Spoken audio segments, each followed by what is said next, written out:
All right, let's just dive right into this. Welcome to This Explainer. Today, we are going on a really incredible, visually guided journey into a breathtaking part of the world. We're looking at a place where nature's fierce, absolutely untamed wrath meets an almost unbelievable level of human resilience. We are talking about Japan. Now, right off the bat, this country presents a fascinating paradox. Every single year, over 1,500 earthquakes rock the islands. Think about that. The earth literally never stops shaking. And yet, amidst all that destructive power, all that uncertainty, you find this unreal elegance, perfect serenity, and mind-blowing architectural brilliance. They've built one of the strongest, most enduring societies on the planet. And today, we're going to find out exactly how they did it. So, here is our game plan for today. 1. A land of contrasts. 2. The sacred spiritual heart. 3. Hidden wonders and nature. 4. Stories of unbreakable resilience. And 5. The timeless spirit. Let's get right into it. Kicking things off with Section 1, a land of contrasts. We're talking neon and moss. You see, on one hand, you have Kyoto, which represents ancient wisdom. This city was actually the capital of Japan for over 1,000 years. It's a place where you can still wander down these quiet, lantern-lit alleys in Gion, cross paths with geishas who are carrying on secrets passed down through generations, and sit down to eat ramen that's been simmering for 14 hours straight. But then, in stark contrast, you have Tokyo. We're talking ultramodern glass towers, bullet trains moving faster than a speeding car, and literally millions of residents.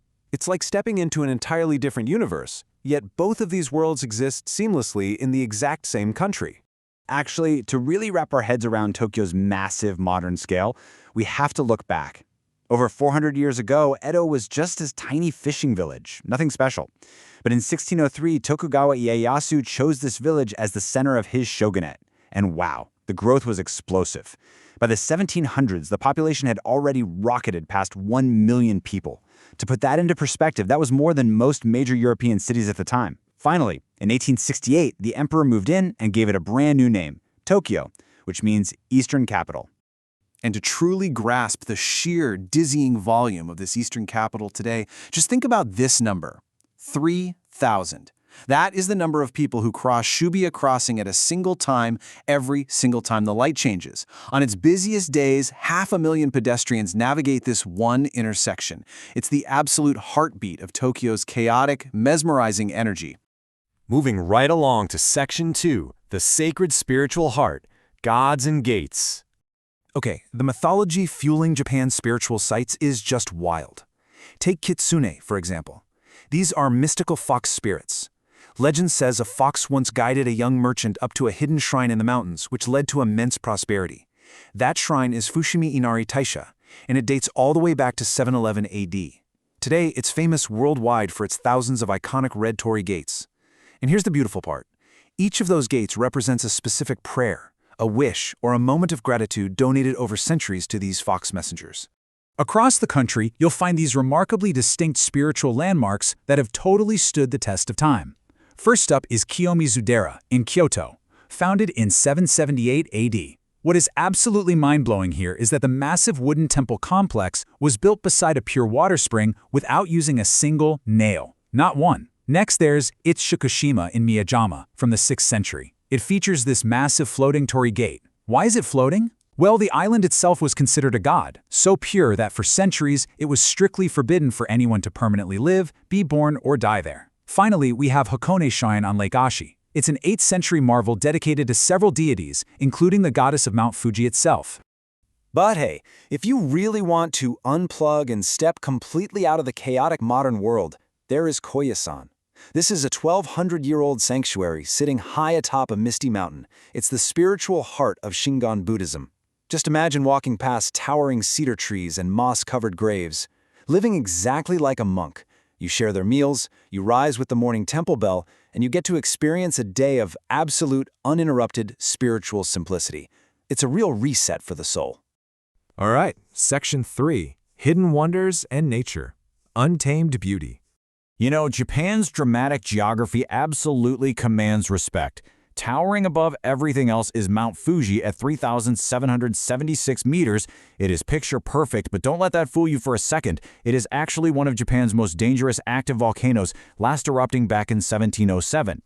Then you've got the dramatic Japanese Alps hitting that 3,000-meter mark. And let's not forget Mount Myoko at 2,454 meters, a peak that features this eerie sulfur-scented caldera left behind from a massive eruption 4,300 years ago. And the sheer diversity of this nature is just stunning.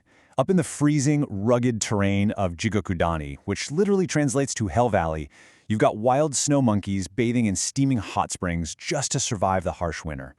Over in Shirakawa-go, there's a village with 300-year-old steep-thatched roofs designed specifically to withstand crushing snow. And get this, they're built without nails and look exactly like hands clasped in prayer.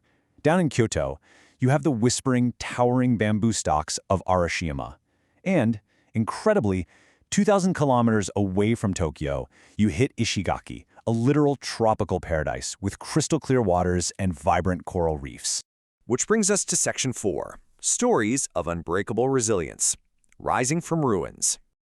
You see, resilience is basically baked into Japan's DNA, its history. During the Kamakura shogunate in the late 12th century, Japan was completely torn apart by feuding clans. It was absolute chaos. But out from the shadows of that defeat came an exiled warrior, Minamoto no Yoritomo. By 1192, he didn't just survive, he established Japan's very first military regime in Kamakura, safely far from the emperor's reach. He fundamentally shifted power to the samurai and reshaped the entire nation's future, pulling it right out of sheer ruin, a true game-changer. And that resilience brings up a really profound question, one you just have to ask when looking at Japan's modern history. How does a city rise from the ashes? Seriously, how do you recover when everything you know is literally erased? On August 6, 1945, the first atomic bomb completely devastated Hiroshima. They deliberately preserved the skeletal remains of the A-bomb dome to remember the horror, but they didn't stop there. Today, Hiroshima is this incredibly vibrant global leader, actively promoting peace and nonviolence. And then look at Kobe's recovery. In 1995, a massive earthquake claimed over 6,000 lives and tore apart the country's busiest port. But within months, they were rapidly rebuilding cracked highways and ruined infrastructure. Today, you might not even notice what happened, except for the Luminaire, a quiet, beautiful memorial that lights up the streets every single December to honor the lost and the rebuilt. It's powerful proof that life really can emerge stronger than before. And finally, Section 5, the timeless spirit, preserving the soul.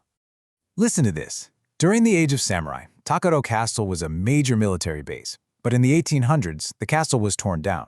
The local samurai simply couldn't bear to see their history forgotten. So what do? They planted 1,500 Kohigan cherry trees right over the ruins.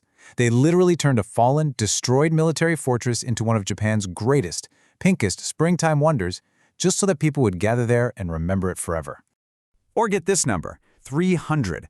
That is the number of years a town called Takayama spent in complete isolation, high up in the Japanese Alps. Because it was cut off from the rest of the world for 3 centuries, it acts as a living museum of old Japan today. Craftsmen there still carve wood by hand. Sake brewers follow recipes that are generations old. While the rest of the country rushes toward the future, places like Takayama fiercely guard their traditions like precious secrets. So, taking in all of this incredible resilience, all this timeless beauty and contrast, I want to leave you with one final thought to ponder. When you step onto those old stone paths, surrounded by the neon and the moss, where will Japan take your soul? Thank you so much for joining me on this explainer. Keep learning, stay curious.